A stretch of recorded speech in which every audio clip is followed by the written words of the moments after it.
Skoda Slavia 1 litre क्या हमें 2025 में लेनी चाहिए? किसने लेनी चाहिए, किसने नहीं लेनी चाहिए? इसका माइलेज कैसा है? इसका सर्विस नेटवर्क कैसा है? सर्विस एक्सपीरियंस कैसा है? इसके पार्ट्स कितने महंगे हैं? क्या सच में इसका मेंटेनेंस बहुत ज़्यादा कॉस्टली है? जेब को काफ़ी भारी पड़ता है? क्या सच में इसमें रिलायबिलिटी इश्यूज़ है? क्या सच में इतना माइलेज बहुत पुअर है? और ख़ास करके जो 1 लीटर इंजन है, क्या ये सच में बहुत ज़्यादा अंडर पावर्ड है? क्या आपने इसको कंसिडर करना चाहिए नहीं? डिटेल में जानेंगे इस वीडियो में। हमने रिसेंटली स्कोडा स्लाविया का एक रिव्यू किया था, जिस गाड़ी में मैं अभी बैठा हूँ, इसी गाड़ी का हमने रिव्यू किया था। उस वीडियो के बाद काफ़ी सारे दोस्तों ने हमें कमेंट करके बताया क्या उनको इस गाड़ी को कंसिडर करना चाहिए। हमने रिव्यू में सिर्फ इस गाड़ी के प्रोज एंड कॉन्स बताए थे, इसका माइलेज कितना है, रियल लाइफ में गाड़ी कैसे चलती है। 1 साल बाद मेरा पर्सनल इसका फीडबैक क्या है, मेरा पर्सनल इसको लेके ओपिनियन क्या है, वो मैंने बताया था। लेकिन अगर कोई इस कार को आज परचेस करना चाहता है तो उनके काफ़ी सारे सवाल हैं, जिसकी क्लैरिटी उस वीडियो में नहीं मिल पा रही थी। तो इस वीडियो में हम एकदम शॉर्ट तरीके से टू द पॉइंट आपको बताएंगे किसने गाड़ी लेनी चाहिए स्कोडा स्लाविया 1 लीटर ऑटोमेटिक और किसने नहीं लेनी चाहिए। तो सीधा आगे टॉपिक की तरफ बढ़ते हैं एक छोटे से इंट्रो के साथ।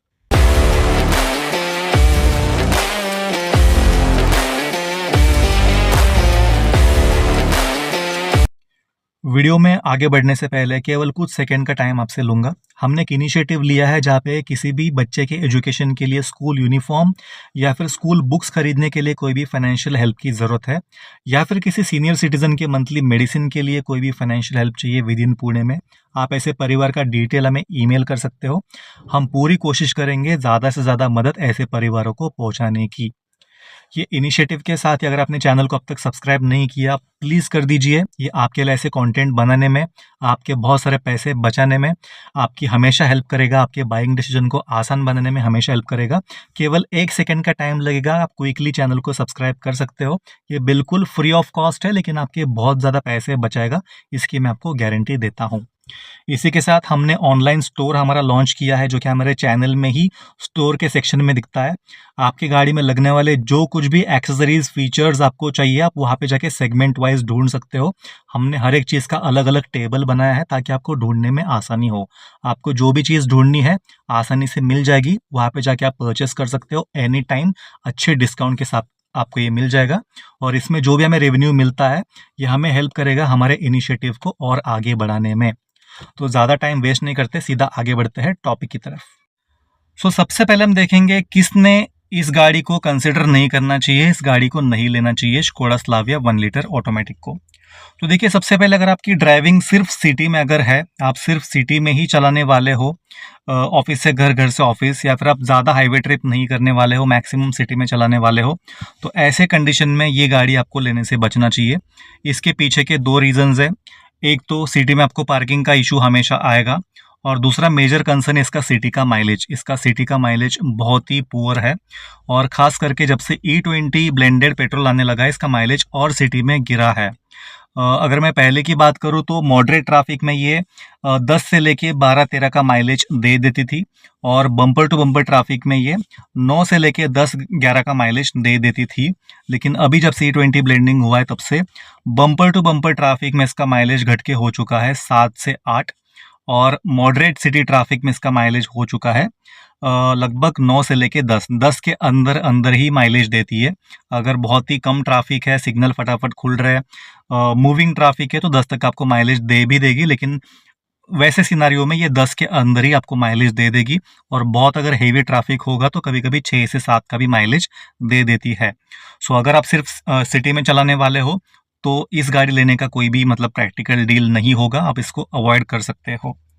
दूसरा, जैसे कि मैंने पहले पॉइंट में बताया, अगर आपकी प्रायोरिटी माइलेज है, तो ये गाड़ी माइलेज के लिए नहीं बनी है। सिटी में इसका माइलेज बहुत पुअर है। अगर आप हाईवेज पे चलाते हो तो ठीक ठाक माइलेज दे देगी, माइलेज बढ़िया दे देगी।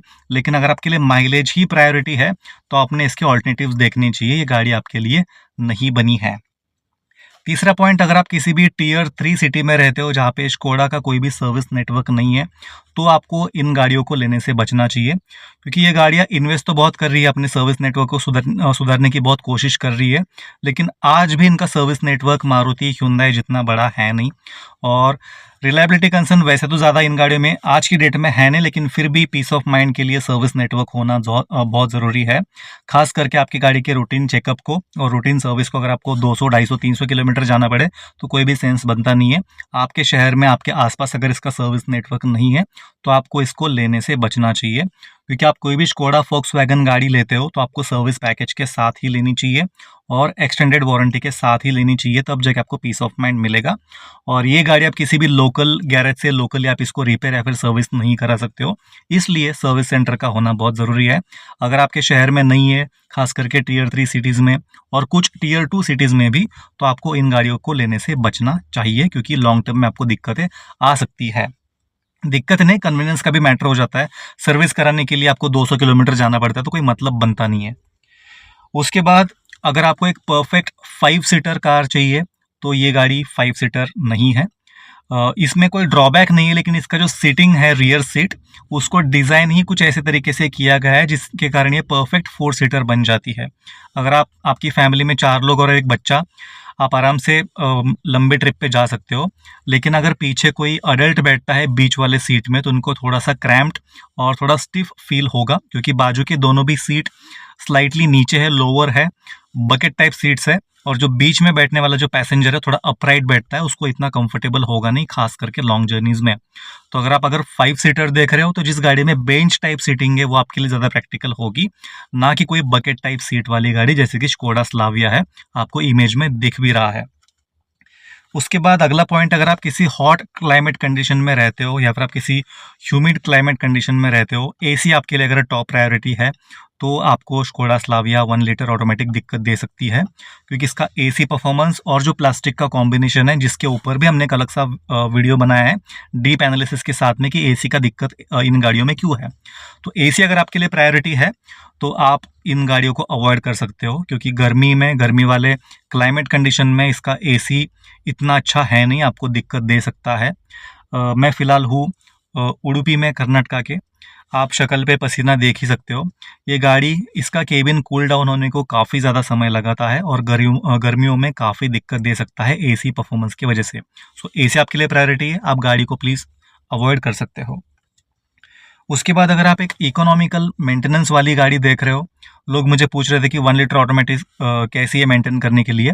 देखिए 1 लीटर वैसे रिलायबल है, जो कुछ प्रॉब्लम्स आए थे पास्ट में वो डीएसजी को लेके आए थे 1.5 में या फिर इसके ऊपर वाले मॉडल्स में, लेकिन 1 लीटर गियरबॉक्स अगर मैं बात करूँ फेयरली रिलायबल है, कोई रिलायबिलिटी कंसर्न है नहीं। और जहाँ तक मेंटेनेंस की बात है वो भी काफ़ी अफोर्डेबल कर चुके हैं। अगर आपके पास सर्विस पैकेज है, मेंटेनेंस पैकेज है, वारंटी है, तो कोई दिक्कत वाली बात है नहीं। लेकिन अगर आप एक्सपेक्ट करते हो कि मुझे मारुति हुंडई जितनी इकोनॉमिकल सर्विस और पार्ट्स वगैरह मिले, तो वो इन गाड़ियों पे नहीं मिलने वाला है। स्लाइटली उन दोनों गाड़ियों से आज भी स्कोडा महंगा है, उसके बदले में आपको वो क्वालिटी भी मिलती है, लेकिन हाँ, आपको उतने सस्ते पार्ट्स नहीं मिलेंगे जितने आप एक्सपेक्ट करते हो मारुति या फिर हुंडई से। तो आपको एकदम अगर इकोनॉमिकल इसका मेंटेनेंस चाहिए तो आप इस गाड़ी को अवॉइड कर सकते हो। ज़्यादा महंगी नहीं अफोर्ड करने के लिए, लेकिन बहुत ज़्यादा सस्ती भी नहीं है, जो हम एक मेंटेलिटी के साथ लेते कि भाई गाड़ी ले ली, ज़्यादा मुझे खर्चा नहीं करना है, आप इस गाड़ी को अवॉइड कर सकते हो। उसके बाद जिनको इस गाड़ी को लेके रीसेल के कंसर्न्स है, तो इसका देखिए रीसेल उतना अच्छा नहीं है जितना किसी भी मारुति, हुंडई, टाटा, महिंद्रा की कार आपको आज की डेट में दे देगी, लेकिन उतना बुरा भी नहीं है क्योंकि इन्होंने काफ़ी इंप्रूवमेंट की है, और खास करके स्लाविया का रीसेल ठीक ठाक ही है। लेकिन जब तक गाड़ी वारंटी में आपको रीसेल मिल भी जाएगा, जब गाड़ी की वारंटी खत्म हो जाएगी तो इसकी रीसेल वैल्यू ड्रास्टिकली घट जाती है। तो अगर आपके लिए रीसेल प्रायोरिटी है, आप हर 5 साल 7 साल में गाड़ी चेंज करते हो और रीसेल वैल्यू आपके लिए मैटर करती है, तो आप इस गाड़ी को रीसेल की वजह से अगर इग्नोर करते हो तो आपके लिए ज़्यादा बेहतर होगा। रीसेल ज़्यादा अच्छा आप एक्सपेक्ट नहीं कर सकते हो स्कोडा स्लाविया से या फिर किसी भी स्कोडा फोक्सवैगन की कार से। मैं पर्टिकुलर 1 लीटर की बात नहीं कर रहा हूँ, किसी भी स्कोडा या फिर फोक्सवैगन गाड़ी से आप इसी उम्मीद के साथ गाड़ी ले सकते हो। ये हो गई वो बातें किन लोगों ने टू द पॉइंट इस गाड़ी को अवॉइड करना चाहिए। अभी आगे वाले सेक्शन में हम शॉर्ट में देखेंगे किन लोगों ने इस गाड़ी को कंसिडर करना चाहिए या फिर 2025 में लेना चाहिए। वीडियो में आगे बढ़ने से पहले एक बहुत ही इंपॉर्टेंट चीज़ मैं आपको बताना चाहूँगा। अगर आपके पास कोई भी गाड़ी है या फिर आप कोई गाड़ी लेने की सोच रहे हो, तो गाड़ी के साथ साथ गाड़ी की सेफ्टी, आपके और आपके परिवार की सेफ्टी एक बहुत ही इंपॉर्टेंट चीज़ बन जाती है।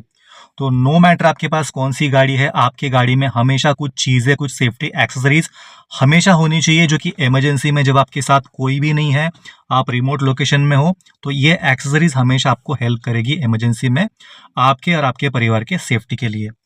एग्जाम्पल के लिए मैं बोलना चाहूँगा ये टायर इन्फ्लेटर।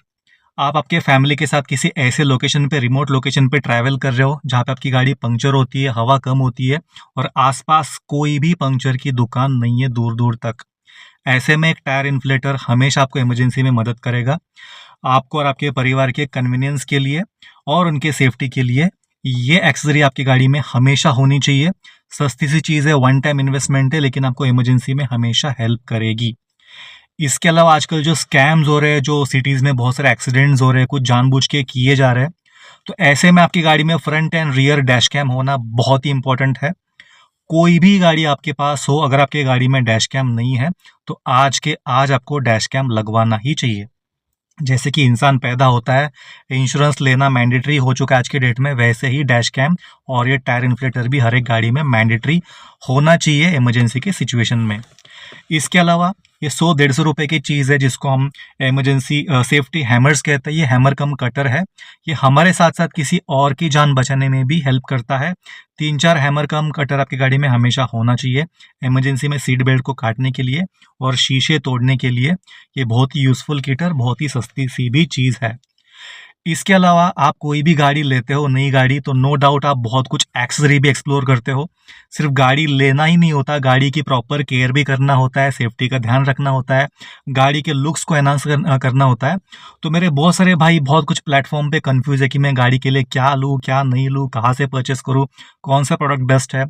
तो हमने आपके लिए लॉन्च किया है हमारा कारब्रो का स्टोर, जो कि आपको हमारे चैनल में जाने के बाद ये जो स्टोर का ऑप्शन है, वहाँ पे जाने के बाद हर एक कैटेगरी का हमने अलग टेबल बनाया है, जहाँ पे बॉडी केयर किट अलग है, इंटीरियर किट अलग है, जिसमें आपको वैक्यूम क्लीनर्स मिलेंगे, आपको गाड़ी की क्लीनिंग के लिए जो कुछ भी इसेंशियल्स है वो सब मिल जाएगी।